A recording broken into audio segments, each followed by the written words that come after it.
Tapi zikir itu bukan menyebut. Zikir itu mengingat. Karena banyak yang, aduh mohon maaf ya. Disuruh mengingat malah nyebut. Kalian baca subhanallah, alhamdulillah, Allahu akbar. Itu bukan zikir. Itu menyebut, namanya wiridan. Kalau mengingat itu gak ada suaranya. Sekarang kalian ingat gak sama orang tua? Itu kan gak ada suaranya.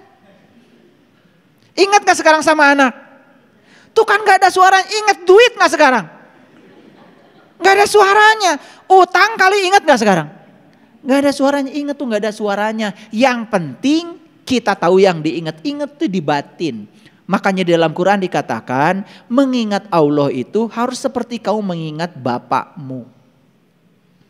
Faiza qadaitu manasikakum fazkurul kazikrikum abaakum.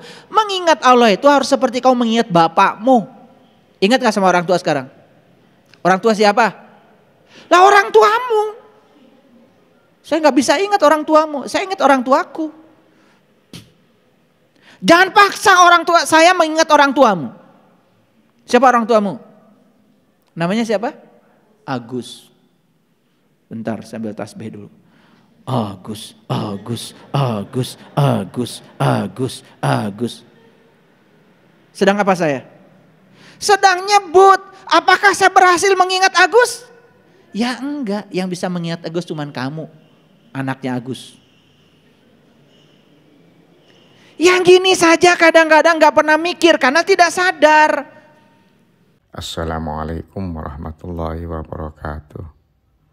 Ayo saudara-saudaraku semua, kita ngaji ilmu tauhid bersama guru kita Kiai Haji Syaiful Karim.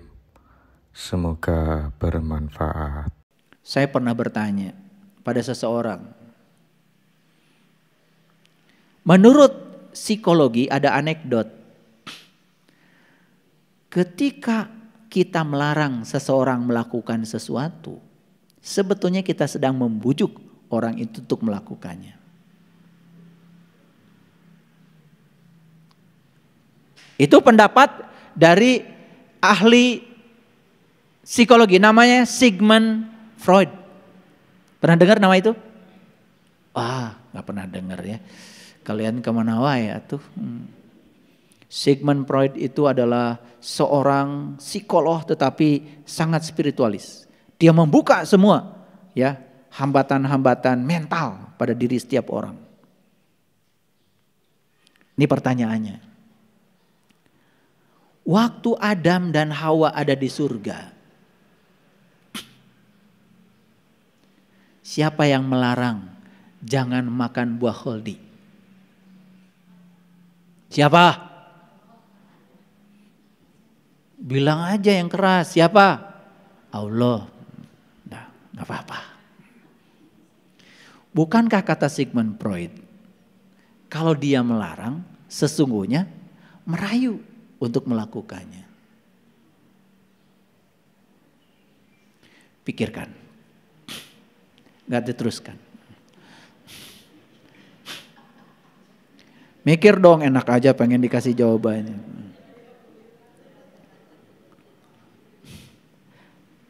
Kalian ngerti pertanyaannya sudah bagus. Apalagi kalau bisa menemukan jawabannya. Cari sendiri. 2. Kalau di rumah kita masih nyala, pencuri nggak masuk, setuju? Kalau di sini nyala, pencuri nggak bisa masuk. Jadi nih saya kasih tahu sama kalian semua yang suka tersinggungan, baperan, gampang sekali marah. Itu tanda bahwa rumahmu poek.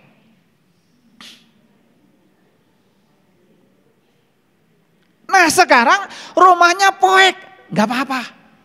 Tapi ada satpam, ada yang jaga. Berani gak itu pencuri masuk? Agak lumayan. Gak apa-apa poek, tetapi ada penjaga. Ada satpam di sini. Ada kesadaran yang menjaga dirimu. Gak akan masuk tuh pencuri. Yang ketiga. Lampu sudah mati, satpam gak ada. Tapi di rumah masih ngobrol. ketawa-ketawa. Bisa nggak pencuri masuk? Nah kalau pencuri nggak mau masuk ke sini, sering ngobrol.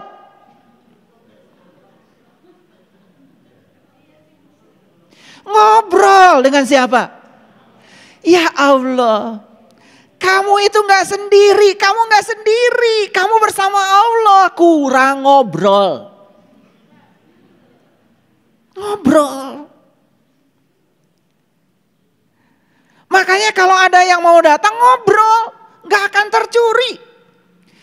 Apalagi kalau tiga-tiganya lampunya nyala, satpamnya ada, selalu terjaga, ngobrol terus menerus. Keren ini, gak mungkin tercuri.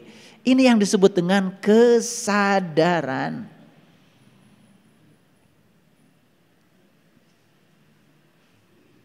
Ngerti gak ini?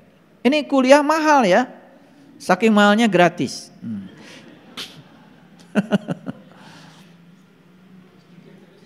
Ya? Iya, ngobrol itu bahasa asingnya, bahasa spiritualnya adalah zikir. Tapi zikir itu bukan menyebut, zikir itu mengingat. Karena banyak yang, mohon maaf ya, disuruh mengingat malah nyebut. Kalian baca subhanallah, alhamdulillah, Allahu akbar, itu bukan zikir, itu menyebut, namanya wiridan. Kalau mengingat itu gak ada suaranya. Sekarang kalian ingat gak sama orang tua? Tuh kan gak ada suaranya. Ingat gak sekarang sama anak? Tuh kan gak ada suaranya. Ingat duit gak sekarang? Gak ada suaranya.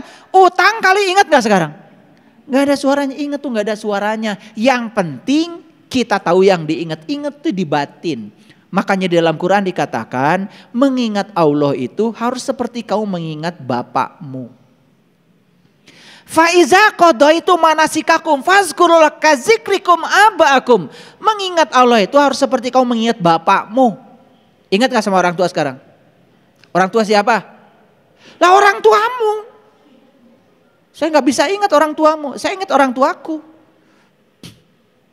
Jangan paksa orang tua saya mengingat orang tuamu. Siapa orang tuamu? Namanya siapa? Agus.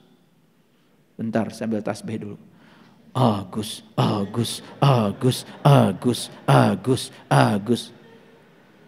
Sedang apa saya? Sedang nyebut. Apakah saya berhasil mengingat Agus? Ya enggak, yang bisa mengingat Agus cuman kamu, anaknya Agus. Yang gini saja kadang-kadang gak pernah mikir karena tidak sadar. Saya dulu waktu kecil sama bapak saya, kamu banyak-banyak zikir ya. Gimana Pak caranya? Ya baca subhanallah 33. Alhamdulillah 33. Loh kok zikir ada suaranya Pak? Kamu banyak ngomong. Lakukan aja. Saya gak bisa melakukan sepanjang saya belum mengerti. Karena saya gak ngerti. Disuruh mengingat tetapi malah saya disuruh menyebut. Alatnya udah beda. Ingat itu di sini, nyebutkan di sini. Tapi sekarang banyak sekali yang nyebut-nyebut nama Tuhan, merasa dia sudah ingat pada Tuhan. Disebutnya zikir. Zikrullah katanya. Aneh saya. Tetapi yang aneh-aneh ini semakin banyak. Karena yang tidak sadar semakin banyak. Karena banyak gurunya. Guru ketidaksadaran. Sekali lagi para sahabat. Saya tidak sedang mengubah kalian harus menjadi saya. Tidak ada kepentingan bagi saya. Saya sedang memaksimalkan kalian menjadi diri kalian sendiri. Tidak usah jadi saya. Tidak penting bagi saya kalian ngikut saya atau tidak ngikut saya. Gak penting. Sungguh saya gak cari murid kok. Gak cari jamaah lagi. Makanya ada yang tanya, ya, gimana nih kalau majelis taklim yang saya bina katanya tidak bertambah-tambah? Emang gue pikirin. Emang saya ngajar ngaji nambah majelis taklim? Gak penting bagi saya. Yang penting saya sudah menginspirasi banyak orang tentang apa yang saya alami. Karena saya tidak pernah mau mengubah orang harus seperti saya. Kalau saya mengubah Anda harus seperti saya, berarti saya ragu dengan keyakinan saya. Dan untuk meyakinkan keyakinan saya tidak perlu Anda harus meyakinkan saya. Tidak perlu. Karena keyakinan saya adalah pengalaman saya. Itulah bedanya. Jadi kalau ditanya kenapa saya beda? Ya memang beda. Saya tidak pernah jadi orang kok. Saya jadi diri saya aja. Dan tidak bisa diubah. Inilah saya. Karena memang saya ditugaskan semesta untuk menjadi diri saya. Bukan menjadi kalian. Bukan menjadi siapa-siapa. Ngerti maksud saya? Dan menjadi diri sendiri itu nikmatnya luar biasa, bebas, merdeka. Karena kita tidak pernah mengizinkan diri kita tertindas oleh orang lain. Saya tidak mau menjadi sadism, saya juga tidak mau menjadi masochis. Gak mau dua-duanya. Saya menjadi diri saya sendiri saja. Begitu menjadi diri sendiri, kenal diri sendiri, yang keluar dari sini cuma satu, cinta kasih dan belas kasih. Keinginan untuk menyayangi setiap makhluk. Itulah bedanya orang sadar dengan orang baik. Kebajikan tidak akan pernah menjadi kebajikan jika tidak sadar. Bagaimana kita bisa berbudi luhur jika kita tidak sadar? Akan ada ego raksasa di balik kebajikan kita. Hati-hati. Banyak orang yang kelihatannya sedang melakukan kebajikan, tetapi dia tidak sadar. Sebetulnya dia sedang ngasih makan egonya sendiri. Egonya bukan menjadi kecil, tapi egonya semakin membesar, semakin meraksasa. Apa yang terjadi? Dia akan menjadi diri palsu. Karena dia akan mengidentikan diri dengan egonya sendiri. Makanya hati-hati. Kekudusan yang dikerjakan dengan kepura-puraan sia-sia. Maaf ya. Kan kita ini ingin dipandang suci kadang-kadang oleh orang berpenampilan suci. Pakai pakaian yang menurut orang pakaian itu suci. Betul? Padahal kesucian tidak bisa dilihat dari pakaian. Dengarkan nanti di YouTube. Ada judul ceramah saya. Cara mencapai kesucian. Suci itu di sini. Kalau pola pikir kita sudah selesai.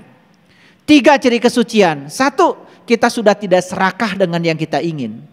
2, kita sudah tidak benci terhadap yang tidak kita ingin. Yang ketiga, sudah bebas kita dari kegelapan. Lampunya sudah menyala. Kalau 3 sudah dicapai, suci. Ciri orang suci, pola pikirnya suci. Dan orang yang pola pikirnya sudah suci, tidak pernah terjebak oleh baik buruk. Tidak pernah terjebak oleh benar salah. Dia menerima apapun apa adanya. Sudah selesai. Makanya gampang kalau lihat orang kotor. Tersinggungan, gampang marah. Itu kotor. Apapun bajumu. Gak peduli bagi saya. Kalian mau pakai baju apa gak peduli. Yang penting kalau bagi saya pakai baju yang sopan aja. Kalau kesucian itu ditampakkan di baju. Enak aja dong yang banyak duit. Betul? Nih kalian yang laki-laki. Kalau ingin jadi kelihatan seperti wali. Gampang. Ke pasar baru bawa uang 150.000. Kalian beli yang dililitkan ke sini. Beli jubah. Jubah itu kebalikan dari baju. Kalau baju ini baju. Dibalikan jubah. Saya tidak suka pakai jubah karena kebalik. Saya sukanya baju. Makanya ada yang tanya, kenapa katanya saya kok ceramah pakai saya pakai baju. Saya nggak suka pakai jubah, kebalik. Supaya tambah keren lagi, tambah 25.000. Sorban. Udah, kalian kemana-mana suci kelihatannya. Kesinggung dikit aja langsung tuh binatang keluar dari badanmu. Itu orang suci. Begitu istrinya tidak sama dengan dia, sudah stop, kamu jadi istri saya. Saya cari yang lain. Sucinya di sebelah mana? Dia hanya mau menerima yang dia mau. Dan dia tidak mau menerima yang tidak dia mau. Padahal di istri kita, di suami kita ada dua-duanya. Yang kita ingin dan yang tidak kita ingin ada pada dia dua-duanya. Kamu licik hanya ingin yang kamu ingin? Di mana letak kesucianmu? Makanya kalau sudah berbicara aspek luar, kita ini kerap kali tertipu. Ada orang pergi ke gunung, 15 tahun, 20 tahun di gunung, gak makan, gak minum, wah cuman makan yang seadanya di hutan. Tiba-tiba datang ke sini ngajar tentang cara hidup berumah tangga. Mau kalian dengar? Mau kalian dengar? Harusnya tanya dulu, Anda berkeluarga tidak? Tidak. Punya istri enggak? Tidak. Anak? Tidak. Pernah nikah? Belum. Ngapain Anda ngasih ceramah kami? Kami lebih berpengalaman daripada Anda. Anda ini gimana sih? Nah tapi kita ini kadang-kadang tertipu karena datang dari hutan 20 tahun di sana katanya orang suci mau ngasih ceramah tentang rumah tangga. Pengalaman tentang rumah tangga nggak ada, apa yang mau disampaikan dia? Kita ini suka tertipu. Ada orang menceritakan gimana caranya menjadi orang kaya. Tinggal heula imahna. Ini kadang-kadang kita ini suka tertipu.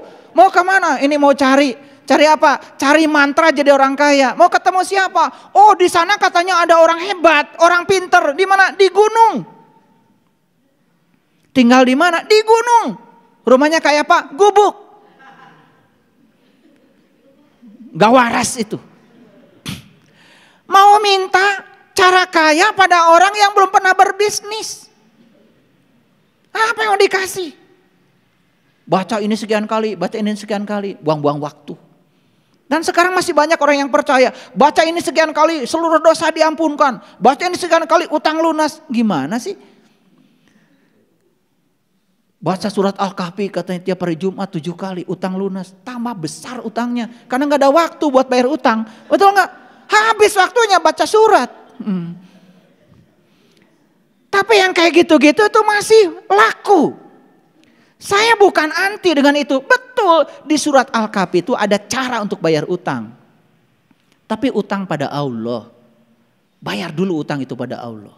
Karena utang yang paling besar manusia adalah tidak tahu dan kenal pada Tuhan. Masuk ke dalam gua yang bisa memberikan kamu keselamatan. Kalau sudah kamu kenal dengan jati dirimu. Kenal siapa dirimu. Kenal siapa Tuhanmu. Semua hidupmu akan beres. Mulai dari kesadaran. Sadar dibangun, baik pasti. Tidak berpura-pura jadi orang baik. Bedah isinya. Makanya sudah ada tuh. Saya sudah membedah surat Al-Kahfi 1 surat. Gak tahu berapa episode tuh, nanti tanya Kang Dadan. Sudah tersedia kalau mau.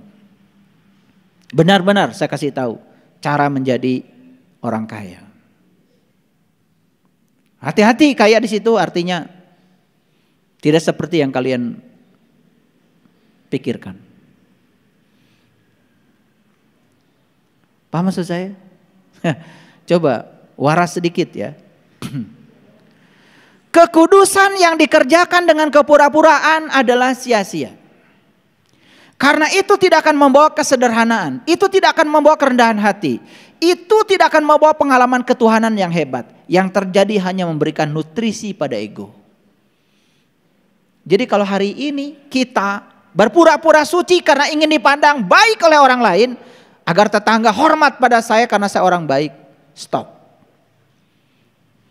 Tidak akan membantumu. Tetap saja kekotoran melekat dalam dirimu. Betul? Tersinggung sedikit aja bisa pindah rumah. Betul apa tidak? Iya. Tuh yang ketawa paling kencang tuh. Kesinggung dikit aja pindah rumah. Banyak manusia yang seperti, ulangi ya. Banyak manusia yang seperti menjalani kehidupan orang suci yang terhormat tapi busuk di dalam. Dan menjalani kehidupan yang tidak berarti. Dosa tetap aja akan menjadi dosa, bahkan kebajikan bisa jadi menjadi dosa dalam tanda kutip. Moralitas tetap saja tidak bermoral. Sepanjang kita hanya berpura-pura. Ayo lihat saya. Kalian sedang duduk mendengarkan saya kuliah seperti ini. Semua itu kelihatan seperti orang sabar. Betul nggak? Seperti orang soleh. Ya seperti. Lo aslimu bukan di sini. Aslimu tuh nanti keluar dari sini. Makanya kenapa di masjid ini saya tidak kasih batas suci. Biar kalian tetap suci ketika keluar dari masjid ini. Makanya ada kan di masjid pakai batas suci. Makanya sucinya tuh di masjid. Betul apa tidak? Keluar dari situ naik sepeda motor kesinggung sedikit. Padahal habis sholat nyerang. Keluar tuh binatangnya. Makanya goreslah orang yang disebut suci olehmu itu. Cubitlah sedikit. Pasti binatangnya keluar. Itu artinya busuknya masih ada di dalam. Karena kalau ingin lihat busuknya seseorang, kasih pancingan. Hal yang tidak dia suka. Keluar tuh aslinya. Ngerti bahasa saya? Makanya di sini semua seperti sabar. Seperti soleh. Duduknya pun rapi. Seperti senang kerapian. Seperti. Aslinya di mana? Aslinya dirimu itu saat berhadapan dengan kontradiksi. Jadi kebajikan tanpa kesadaran hanya kepura-puraan. Hanya kemunafikan. Hanya akan membuat kita menjadi diri palsu. Tidak bisa membebaskan.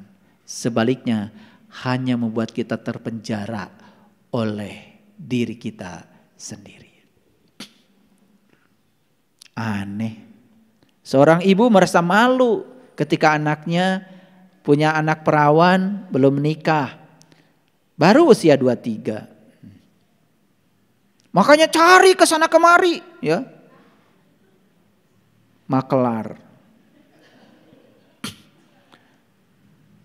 Juru sambung, calo dan lain-lain. Supaya anaknya cepat menikah.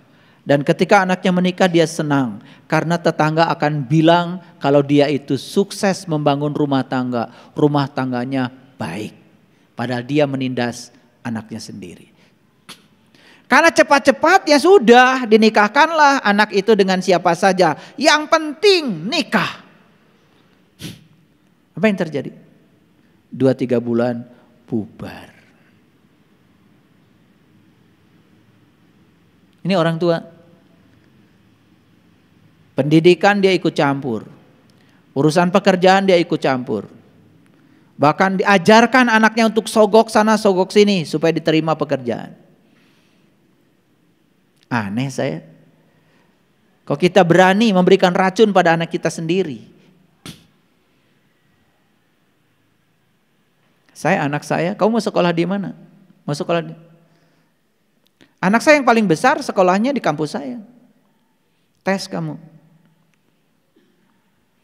Katanya ada jatah ya. Jatah dari mana? Gak ada jatah-jatahan. Tes. Keterima? Ya udah, itu berarti bagus buat kamu. Gak keterima, jangan minta tolong ayah. Ayah sudah menolongmu, disekolahkan dari kecil, dibiayai dari kecil untuk menjadi dirimu sendiri. Kamu jadi apa masa depanmu? Terserah kamu, yang menentukan kamu, bukan urusan ayah. Gitu saya sama anak. Tidak mesti menjadi saya. Karena saya pekerjaannya ngasih ceramah begini, anak saya harus jadi penceramah, tidak. Buat apa anak saya dikarbit harus menjadi saya? Biarkan mereka jadi dirinya sendiri. Saya percaya semua anak-anak saya adalah tamu agung yang diutus ke semesta untuk menjadi dirinya sendiri, bukan untuk menjadi saya. Makanya tidak pernah saya kecewa dengan anak. Karena saya tidak pernah punya keinginan apapun pada anak. Kecewa itu karena kita punya keinginan. Ingin anaknya seperti yang kita mau. Begitu tidak sesuai dengan kenyataan kecewa. Siapa yang membuat Anda kecewa? Bukan anak. Pikiranmu, keinginanmu. Nyalahin anak lagi. Lagi-lagi ketidaksadaran. Pokoknya ketidaksadaran itu pusarannya jadi sangat-sangat berbahaya. Maaf ya Bapak Ibu. Kalau dipresentasi orang sadar dengan yang tidak sadar di semesta ini. Maaf ya, mungkin 95% banyak orang yang tidak sadar. Bahkan kalian sibuk setiap hari melaksanakan ritual agama pun dalam keadaan tidak sadar. Gak tahu tuh tujuannya buat apa. Padahal di Quran jelas, aqimis shalah, inna shalah tanha 'anil fahsya wal munkar. Dirikanlah salat. Salat itu adalah instrumen, sarana supaya kamu tidak supaya kamu tercegah dari perbuatan keji dan munkar. Salat itu sarana, alat supaya kamu tidak melakukan perbuatan keji dan munkar. Loh, kamu malah ngitung rakaat. Tiap hari ngitung rakaat, rakaat saya ini sudah banyak. Sampereun jaga di akhirat. Beratnya bawa rakaat ke akhirat.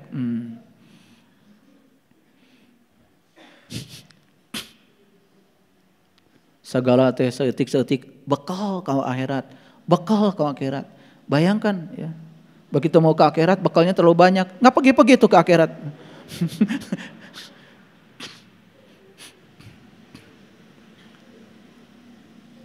Seueur teuing tuh pahalana.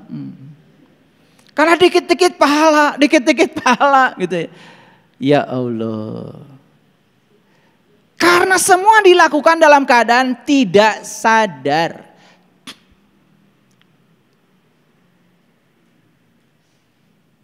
Paham sampai di sini? Oke, semua yang dilakukan dalam keadaan tidak sadar, semua akan membuat kita menjadi terpenjara oleh ketidaksadaran kita sendiri. Yang dibutuhkan sekarang adalah kesadaran. Yang dibutuhkan sekarang adalah perhatian penuh.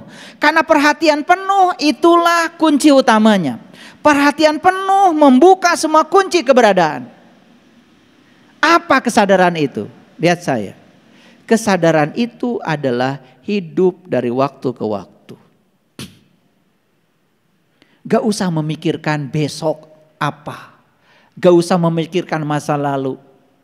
Apa yang bisa kita lakukan saat ini, di sini, sekarang, lakukanlah. Sadar itu artinya apa? Hidup dari waktu ke waktu. Sekarang sedang ngaji, ngajilah dengan sadar. Habis ngaji nanti makan, makanlah dengan sadar. Habis makan kemudian nanti pulang ke rumah, pulanglah di jalan dengan sadar. Nyampe di rumah, duduklah dengan sadar. Nyampe di rumah makanlah dengan sadar. Dari waktu ke waktu, selalu punya perhatian penuh. Itu saja, sadar tuh gitu. Gampang kok. Nah makanya kita ngasih latihan-latihan untuk itu. Ada namanya mindfulness. Yang sudah belajar dengan saya kasih cara teknik berdoa yang bagus. Itu teknik berdoa yang saya ajarkan pada kalian itu sudah lebih dari mindfulness. Gak ada itu yang kayak gitu. Mindfulness itu apa? Tarik napas hitungan 4, tahan napas hitungan 7, buang napas hitungan 9. Kenapa buang napas harus lebih lambat? Supaya kita itu tidak reaktif, responsif, ada delay. Masuk hitungan 4, buang hitungan 9, 9 kurang 4, 5. Ada delay 5. Di situ akan memunculkan kesadaran. Makanya ketika kalian membaca doa-doa yang saya ajarkan, hati-hati, buang napasnya yang terakhir itu harus lebih lambat daripada tarik napasnya. Biar terjadi di sini mindfulness, kesadaran. Belum lagi dikasih afirmasi, dikasih sugesti, keren banget. Makanya amalkan saja. Yang sudah dapat amalkan, jangan jadi kolektor doa. Jangan jadi debt kolektor doa. Buat apa? Itu adalah sarana. Endingnya apa? Endingnya adalah kesadaran. Makanya sadar itu adalah hidup dari waktu ke waktu. Waspada. Sadar akan diri sendiri. Sadar akan sesuatu yang terjadi di sekitar kita. Sadar. Nih lihat saya. Selesai ini keluar. Tiba-tiba ada peristiwa. Sadar saja. Bahwa tidak ada satu peristiwa pun di semesta yang datang secara kebetulan. Kita yang menariknya. Kita yang menariknya. Tidak ada yang peristiwa datang kepada kita, bukan kita yang menariknya. Tidak ada. Apalagi kadang-kadang kita suka nyalah-nyalahin Allah.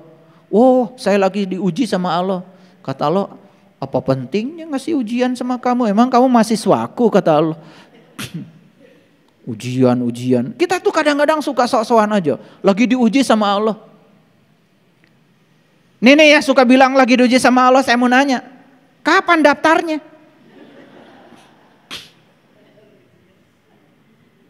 Saya nguji mahasiswa saya yang terdaftar saja. Yang ada di absen, yang registrasi. Yang gak daftar, gak saya uji. Masa saya tiba-tiba nguji tukang sayur, kasih soal fisika. Kalian tiba-tiba, mohon maaf ya. Kenapa Bu? Saya alhamdulillah lagi diuji sama Allah. Saya nanya kapan registrasinya? Karena untuk dapat ujian dari Allah harus registrasi. Nabi Musa tuh registrasi dulu jadi orang beriman.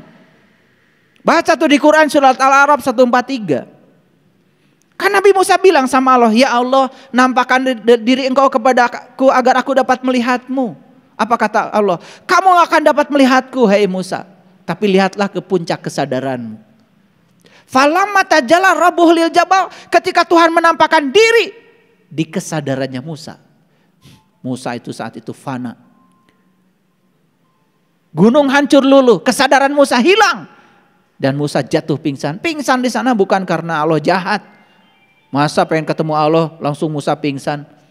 Sadis banget Allah. Bukan, itu bahasa simbolik. Fana, menyatu dengan Allah. Dan di situ ada kata-kata Musa. Apa kata Musa? Qala subhanaka tubtu ilaika wa ana awwalul mu'minin. Maha suci engkau ya Allah. Terima kasih engkau telah mengenalkan engkau kepadaku. Dan aku bisa mengenalmu. Dan inilah awal aku beriman. Itu registrasi Musa di situ. Kalian gak registrasi tiba-tiba dapat ujian. Apalagi, wah ini lagi dapat musibah dari Allah. Kata Allah, sejak kapan gue bikin musibah?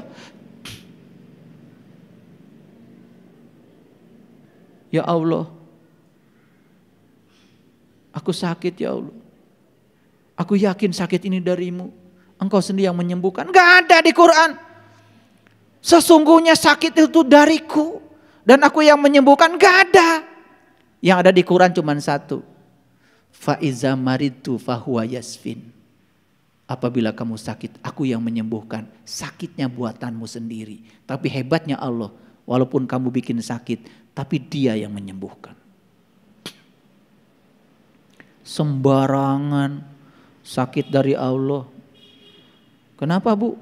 Ini saya lagi dikasih sakit sama Allah. Aduh, untung aja Allah tuh gak tersinggungan. Coba kalau Allah baperan, langsung Allah bersuara, enak aja kata Allah. Lo sendiri berdiri berjam-jam cari uang segede pintu, gak berhenti-berhenti. Udah gitu begitu gempor kakinya bilang dari Allah. Makanya yang paling gampang itu kan sebetulnya segala sesuatu itu ditempuhkan ke Allah. Beres. Betul enggak? Aduh.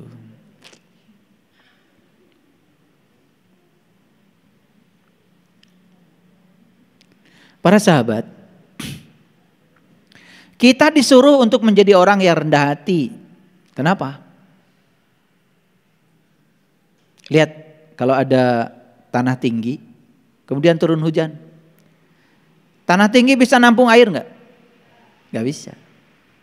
Apalagi gak ada pohon. Sudah langsung ke bawah. Tapi tanah yang rendah selalu bisa menampung hujan. Makanya semua orang yang tinggi hati, belajar ilmu apapun tidak akan pernah berkah. Karena apa? Tapi karena orang yang tinggi hati itu tidak pernah bisa menyimpan ilmu. Ilmu itu hanya akan bisa mengendap, tersimpan di orang-orang yang rendah hatinya. Makanya rendah hati adalah bakat yang harus dijunjung tinggi. Tapi kerendahan hati itu bukan kesadaran. Kerendahan hati itu adalah karakter. Itu bukan yang utama sebetulnya, itu penunjang. Karena orang yang berkesadaran pasti rendah hati.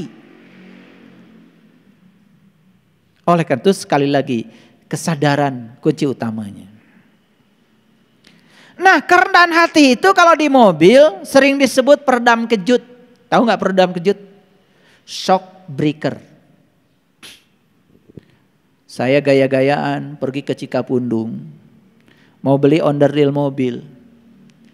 Saya bilang, Kang, shock breaker.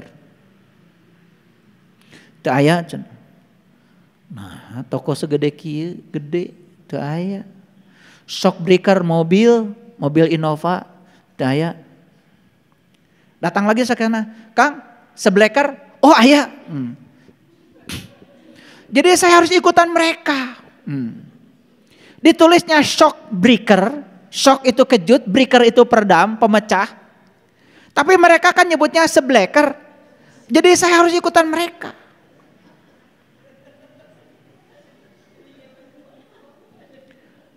Jadi yang menghubungkan setir dengan tyrod itu namanya idle arm. Saya pergi ke sana. Idle arm, penghubung setir dengan tyrod. Eueuh cenah. Kang, ping-ping hayam. Aya cenah. Ternyata mereka menyebutnya ping-ping hayam. Karena bentuknya idle arm tuh persis kayak paha ayam. Jadi kadang-kadang kita harus turun ke bawah ngikutin mereka biar komunikasi jalan gitu. Jadi tong gaya-gayaan lah. Nah disitulah perlu kerendahan hati ya. Karena kalau kita tinggi hati langsung ngasih ceramah. Mana eta sekolah di mana? Teu nyaho-nyahotan shock breaker. Tingali atuh tulisannya shock breaker. Nah dibaca jadi sebleker. Percuma ceramah di sana, percuma. Yang penting kita bisa beli onderdil. Itu aja. Ini kebijaksanaan, Makanya jangan terlalu usil ya soal itu. Jadi para sahabat ya, kerendahan hati itu hanya peredam kejut. Jadi kalau kalian naik sepeda motor nggak ada shock breakernya, itu pasti aja pulang ke rumah seul, mules. Dan kita beruntung setiap mobil, setiap sepeda motor itu pakai shock breaker. Setiap ada jalan jelek diredam. Jadi kejutan-kejutan yang terjadi diredam.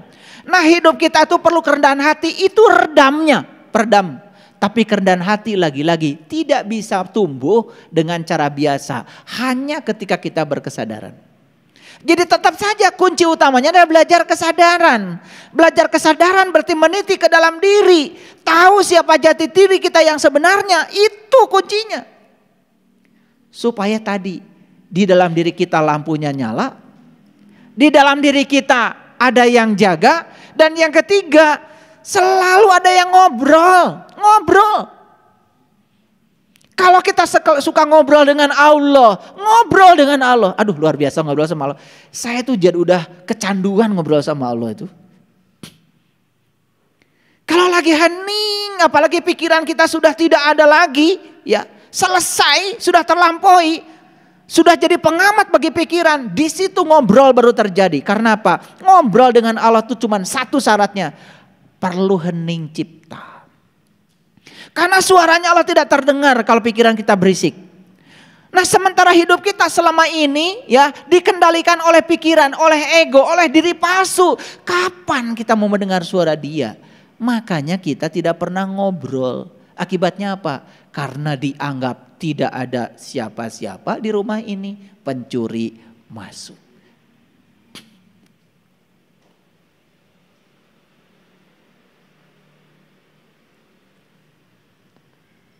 Jadi kerendahan hati ini bisa menjadi peredam kejut. Apa maksudnya?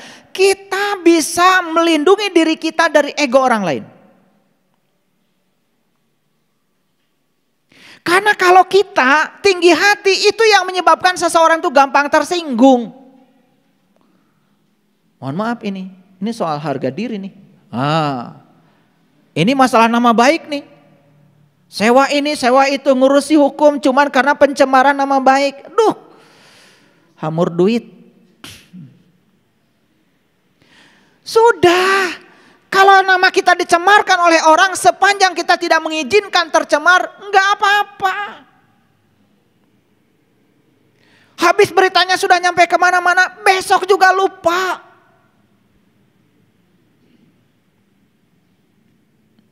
Karena dendam itu gara-gara kita ingin Ya ini dendam, ini karena tinggi hati. Makanya saya bilang, kalau kita punya kerendahan hati, kita punya peredam kejut. Apapun yang mengejutkan kita, diredam.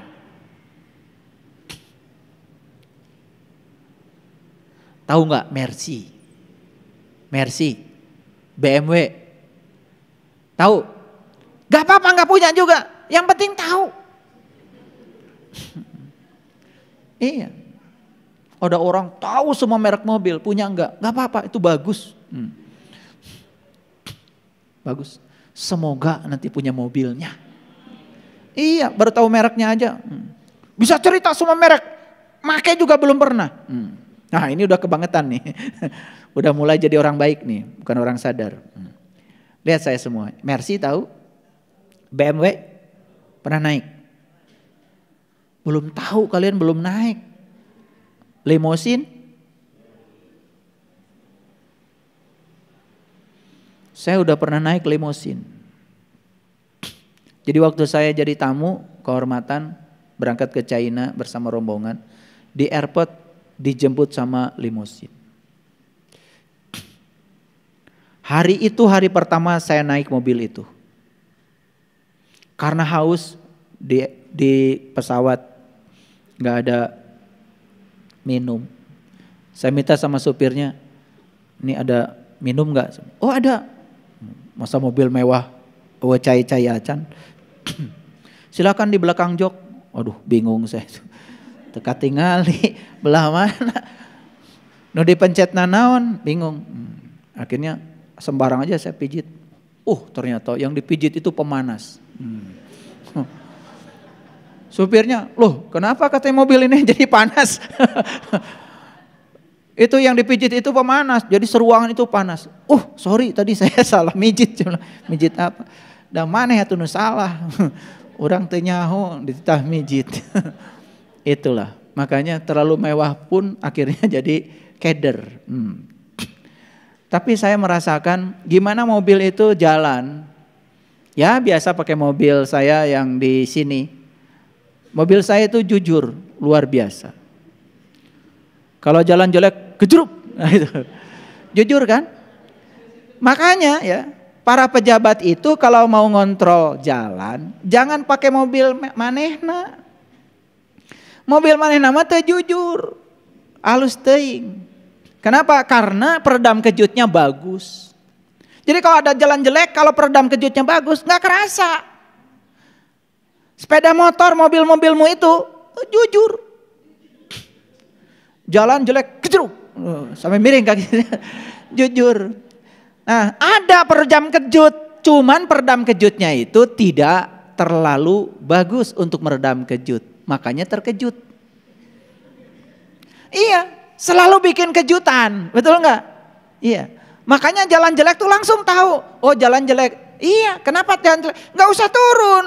Dan mobilnya jujur. Betul nggak? Nah makanya kalau periksa jalan bagus atau jelek harus pakai mobil yang tidak jujur. Maksudnya apa? Peredam kejutnya harus bagus. Nah saya kasih tahu. Orang-orang yang punya kerendahan hati dalam hidupnya, punya karakter itu. Maka apapun yang mengejutkan dia. Karena peredam kejutnya sudah bagus. Tidak pernah berpengaruh pada dia. Nah dari mana kerendahan hati itu? Lagi-lagi kerendahan hati hanya muncul dari latihan kesadaran. Orang yang selalu mengatakan ingin dirinya dipandang orang baik oleh orang lain. Yang terjadi bukan memiliki kerendahan hati, ketinggian hati. Makanya itulah yang menyebabkan kita gampang tersinggung, gampang marah. Sedikit saja berbeda dengan kemauan kita nyolot. Itu sebetulnya karena kitanya belum memiliki kerendahan hati. Kerendahan hati udah punya mungkin, cuman terlalu jujur. Ngerti maksud saya? Kualitasnya bukan kualitas BMW, Mercy, apalagi kualitas limosin. Saya doakan, semoga kalian kerendahan hatinya keren. Makanya orang yang kerendahan hatinya keren, keren aja. Wajahnya itu selalu bersinar, menyenangkan. Nah orang yang kerendahan hatinya masih labil, campur dengan ketinggian hati, wajahnya itu musim-musiman. Musim-musiman. Sumringah banget kadang-kadang cemberut banget. Aduh, gak pernah konstan. Nah orang yang kayak gini ini masih dikendalikan oleh egonya. Artinya dirinya masih dikendalikan oleh ketidaksadaran. Ini kuliah belum selesai sebetulnya. Cuman baru permukaannya saja. Nah, jadi oleh karena itu ya, orang yang rendah hati tidak mudah terluka. Ngerti maksudnya? Karena peredam kejutnya hidup. Jadi, saya sekarang akan bikin bengkel khusus memasang peredam kejut untuk mereka-mereka yang gampang terkejut dan gampang terluka. Silakan nanti daftar. Bengkel kayak gini nggak ada. Bengkel mobil banyak, tapi bengkel manusia yang bisa menanamkan kerendahan hati kurang. Kebanyakan, mohon maaf, malah justru yang diberi nutrisi adalah ketinggian hati, egonya sendiri. Hati-hati loh, ketika Anda menganggap diri Anda paling suci dan menganggap orang lain kotor, ketika diri Anda menganggap paling benar dan semua orang lain salah di luar keyakinan Anda sedang memberikan nutrisi pada ego Anda. Orang yang semacam ini, kerendahan hatinya rendah, ketinggian hatinya besar. Yang terjadi apa? Tidak punya peredam kejut dalam dirinya. Lihat aja wajahnya, kayak uka-uka.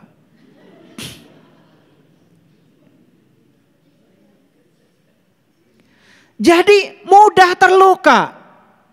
Terluka lagi. Kenapa? Nih, terlalu sensitif. Makanya anak muda bilang terlalu sensi. Baperan. Jadi oleh karena itu bagus juga kalau kerendahan hati kita sudah miliki. Kerendahan hati itu bisa membungkus ego kita.